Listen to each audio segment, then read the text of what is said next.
it was Chelsea Denofa who kind of came to the rescue of Aasbo in the finals and beat James Dean, and that actually kept the point spread more attainable for him coming into this event. So, you know, it's really interesting how these events unfold. It was an unfortunate event in Texas, and at that event in particular, at nighttime, so much speed. You're bound to see things like that. They were able to get the car fixed, back in action. Had some troubles yesterday in qualifying. Neither James or Aasbo qualified in the top 5, and so Aasbo now has got to be unbelievably focused, because it really is in his hands if he wants to win that championship. He's got to finish ahead of Dean by at least 1 position, depending on if they make it to the finals together. If Dean wins, if Aasbo wins, he can win the championship. And depending on if Dean goes out at some point, he's got to be at least a position ahead, or position or 2, because the points variance from each of the 16-8 is slightly different. 100 points for first place, 80 points for second place. And you got to, right now, Aasbo, in his mind, he's just thinking about Taylor Hull. He can't think about what James Dean is doing. He can't think about Odie. He can't think about Pietro. Especially how Taylor's been driving. Right, yeah, Taylor Hull. He's going against Taylor Hull right now. You know, that privateer profile that we saw yesterday. Right now, he quickly gets out.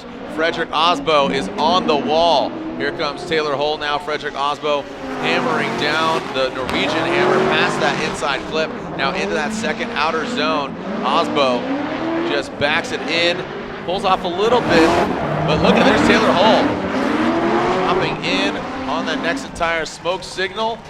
But Ryan, that's exactly what he needed to do. Very much on the attack there on the inside bank with Taylor Hull against Fredric Aasbo, but Aasbo in the lead position, pretty stock and consistent out front, doing exactly what you need to do as a lead driver. Stays on throttle through the inside clip. He established that gap here. This is where Taylor Hull attacks. You can see he reduces the angle a little bit to gain proximity, gets very close to Fredric Aasbo, who leaves that outside zone a little bit early, does hit that inside clip, and then it moves forward a few more positions ahead of Taylor Hull, increasing that gap. But this is really the high moment for Taylor Hull. Very, very close to Aasbo right there, just leaving that part of the bank, and it may have even made a little bit of contact there with the front right wheels on the door of Aasbo. So we're switching things up. Taylor Hull now will go to the lead. Aasbo will chase him down for a very important battle.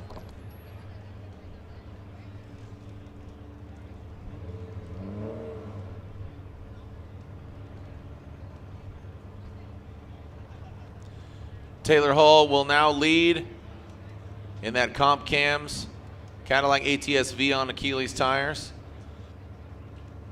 Fredric Aasbo giving chase.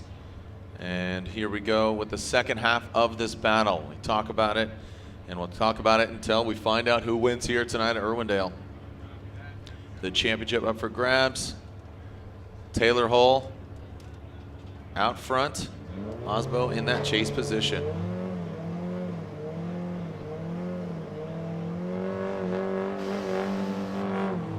And you are allowed to leave the start line if you're in the chase position. Fredric Aasbo hedging his bets and saying, I'm not letting him get away from me. And Taylor Hull initiates. Fredric Aasbo in that chase position. See Aasbo reeling him in. Now coming unbound in that inside clip. Taylor Hull in that second outer zone. See some wavering there from Freddie.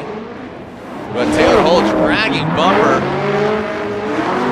around that final inside clip. Aasbo coming up a little bit short there on that outside zone, Ryan.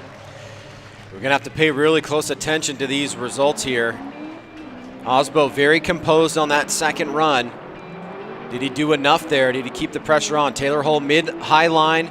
Aasbo staying consistent with the proximity, not door to door, but right in the smoke line there. Good movement by Aasbo in the chase position. Taylor Hull getting into this outside zone. Nice job by Hull. Really deep into that outside zone, rubbing right up against the wall, but Aasbo sticking with him there. And Aasbo just on the inside of that final outside zone while Hull was able to fill it. Here's on board from Aasbo, giving pretty much a bird's eye view of what's going on there. Just right next to Aasbo and his driver's side window. So now the judges will make their result here. Well, Ryan, I don't know if you just saw that, but Piotr Visic's on the start line. Here we go. Here's the results. Taylor Hull, Fredric Aasbo, Ryan, Andy, and Brian.